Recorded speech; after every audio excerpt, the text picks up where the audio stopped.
ಯಾತಕ್ಕೋಸ್ಕರ ಬರ್ತಾರೆ? ಇವರೆಲ್ಲ ಯಾರಿಗೆ ಮಾಡ್ತಾರೆ? ಇಂಡಸ್ಟ್ರಿಯಲಿಸ್ಟ್ ಇರ್ತಲ್ಲ, ಟಾಟಾ, ಅಂದಾನಿ, ಆದಾನಿ, ಇವ್ರ ಸಂಬಳ ಇವ್ರ ಸಾಲ ವಜಾ ಮಾಡ್ತಾರೆ. ಇವರು ರೈತರ ಪರವಾಗಿರ್ತಕ್ಕಂಥ ಜನ ಅಲ್ಲ. ಇವರು ರೈತರ ಪರವಾಗಿ ಇವರು ಕೆಲಸ ಮಾಡೋದಿಲ್ಲ. ಇದನ್ನು ನಾನು ಈ ಸಂದರ್ಭದಲ್ಲಿ ಬಹಳ ಸ್ಪಷ್ಟವಾಗಿ ನಾನು ಹೇಳಲಿಕ್ಕೆ ಬಯಸ್ತೇನೆ. ನೀವು ಅರ್ಥ ಮಾಡ್ಕೋಬೇಕು ಅಂತಕ್ಕಂಥದ್ದನ್ನ ಈ ಸಂದರ್ಭದಲ್ಲಿ ಹೇಳಿ, ಕಳೆದ ಸಾರಿ ದೆಹಲಿಯಲ್ಲಿ 1.5 ವರ್ಷಗಳ ಸುದೀರ್ಘವಾಗಿ ರೈತರು ಪ್ರತಿಭಟನೆಯನ್ನು ಮಾಡಿದ್ರು. ಯಾತಕ್ಕೋಸ್ಕರ ಮಾಡಿರು? ಕನಿಷ್ಠ ಬೆಂಬಲ ಬೆಲೆಗೋಸ್ಕರ. ಕನಿಷ್ಠ ಬೆಂಬಲ ಬೆಲೆಯನ್ನು ಕೊಡಬೇಕು ರೈತನಿಗೆ ಅಂತೇಳಿ ಪ್ರತಿಭಟನೆಯನ್ನು ಮಾಡಿದ್ರು. ಕೊಡ್ತೇವೆ ಅಂತೇಳಿ ಸುಳ್ಳು ಹೇಳಿ ಅವ್ರನ್ನ ಮನೆಗೆ ಕಳಿಸಿರಿ. ಮತ್ತೆ ಈಗ ದೆಹಲಿಯಲ್ಲಿ ಪ್ರಾರಂಭ ಆಗಿದೆ.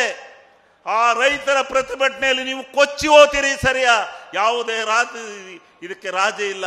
ಆ ರೈತರು ಎಷ್ಟು ಕಷ್ಟಪಡ್ತಾ ಇದ್ದಾರೆ ಹಗಲು ರಾತ್ರಿ.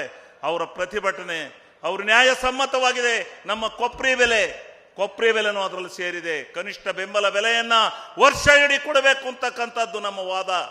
ಮಹೇಶ್ ಹೆಬ್ಬಾರ್ ಕಾಟ್ಲಾ ಮೀನು ಕೃಷಿಯಲ್ಲಿ ಎಕರೆಗೆ 3 ಲಕ್ಷ ಗಳಿಸ್ತಿದ್ದಾರೆ. ನೀವು ಕೂಡ ಅವರಿಂದ ಕಲಿಬೇಕಾ? ಅವ್ರ ಜೊತೆ ವಿಡಿಯೋ ಕಾಲ್ನಲ್ಲಿ ಮಾತಾಡಬೇಕಾ? ಈಗಲೇ ಫ್ರೀಡಮ್ ಆಪ್ ಡೌನ್ಲೋಡ್ ಮಾಡಿ.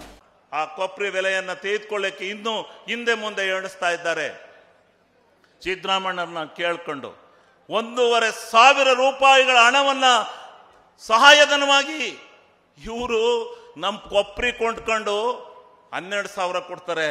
ಕೊಬ್ಬರಿ ತಗೊಂಡು ಏನು ಇಲ್ದಲೇ 1,500 ರೂಪಾಯಿನ ಒಂದು ಕ್ವಿಂಟಾಲಿಗೆ ಕೊಡ್ತೀನಿ ಅಂತ ಹೇಳಿ ಸಿದ್ದರಾಮಣ್ಣವರು ವಿಧಾನಸಭೆಯಲ್ಲಿ ಅನೌನ್ಸ್ ಮಾಡಿದ್ದಾರೆ. ರೈತರ ಪರವಾಗಿ ಹೋರಾಟವನ್ನು ಮಾಡಿದ್ದಾರೆ. ಇದನ್ನು ತಾವು ಅರ್ಥ ಮಾಡ್ಕೋಬೇಕು ಅಂತಕ್ಕಂಥ ಮಾತನ್ನು ನಾನು ಈ ಸಂದರ್ಭದಲ್ಲಿ ಹೇಳಲಿಕ್ಕೆ ಬಯಸ್ತೇನೆ. ಇವತ್ತು ನಾನು ಅನ್ಯತಾ ಭಾವಿಸೋದು ಬೇಡ. ಇದು ಅನೇಕ ಕಾರ್ಯಕ್ರಮಗಳನ್ನು ನಾವು ಉದ್ಘಾಟನೆ ಮಾಡಿದ್ದೇವೆ. ಹಿಂದೆ ಸಿದ್ದರಾಮಣ್ಣವರ ಸರ್ಕಾರದಲ್ಲಿ ಹಿಂದುಳಿದ ವರ್ಗಕ್ಕೆ ಯಾರಿಗೇ ಆಗಲಿ, ಯಾವುದೇ ಜನಾಂಗ ಆಗಲಿ, ಸಮುದಾಯ ಭವನಗಳನ್ನು ಕಟ್ಟಿಕೊಡ್ತಕ್ಕಂಥದಕ್ಕೆ ಒಂದು ಅದಕ್ಕೆ ಲೆಕ್ಕ ಶೀರ್ಷಿಕೆಯನ್ನು ಮಾಡಿ ಎಲ್ಲ ಕಡೆ ಸಮುದಾಯ ಭವನಗಳನ್ನು ಅವರವರ ಇದಕ್ಕೆ ತಕ್ಕಂತೆ ಮಾಡಿಕೊಟ್ರು. ನೀವು ಬಂದ ಮೇಲೆ ಏನ್ ಮಾಡಿರಿ ಸ್ವಾಮಿ? ಒಂದು ಆ ಎಡ್ಡಲ್ಲಿ ಇಟ್ಟಿದ್ದೀರಾ, ಲೆಕ್ಕ ಶೀರ್ಷಿಕೆಯಲ್ಲಿ ದುಡ್ಡು ಇಟ್ಟಿದ್ದೀರಾ? ನೀವು ಅರ್ಧಕ್ಕೆ ನಿಂತ ಸಮುದಾಯ ಭವನಗಳನ್ನು ಪೂರ್ಣಗೊಳಿಸಲಿಕ್ಕೆ ನಿಮ್ಮ ಪ್ರಾಮಾಣಿಕ ಪ್ರಯತ್ನವನ್ನು ನೀವು ಮಾಡಿದ್ರ? ನಾಚಿಕೆ ಆಗಲ್ವಾ? ಅದಾಗಲಿಲ್ಲ. ಮತ್ತೆ ನಾವು ಹೇಳ್ದೋ ಈ ಸಾರಿ ಚುನಾವಣೆಯಲ್ಲಿ ಮತ್ತೆ ಸಿದ್ದರಾಮಣ್ಣ ಬರ್ತಾನೆ, ನಿಮ್ಮೆಲ್ಲ ನಿಂತೋಗಿರ್ತಕ್ಕಂಥ ಸಮುದಾಯ ಭವನಗಳನ್ನ ಪೂರ್ಣಗೊಳಿಸ್ತಾರೆ, ದಯಮಾಡಿ ನಮಗೆ ಓಟ್ ಹಾಕಿ ಅಂತೇಳಿ ನಾವು ಕೇಳಿದ್ದು. ಅದರಂತೆ ಇವತ್ತು ನಮಗೆ ಕೊಟ್ಟಿದ್ದಾರೆ.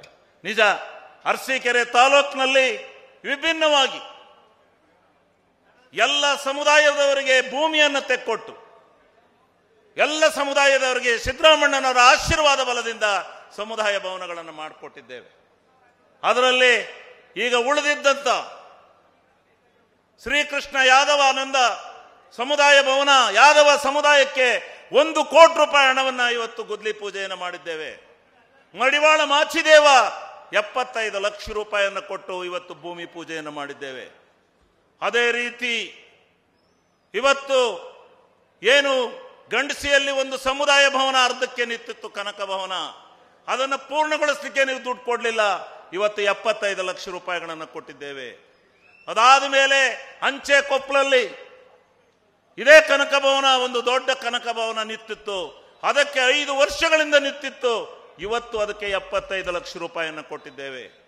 ಈ ರೀತಿ ಪುರದ ಗೇಟ್ನಲ್ಲಿ ಇಲ್ಲಿ ರಂಗನಾಥ ಸ್ವಾಮಿ ದೇವಸ್ಥಾನದ ಹತ್ರ ಒಂದು ಭವ್ಯವಾದಂತ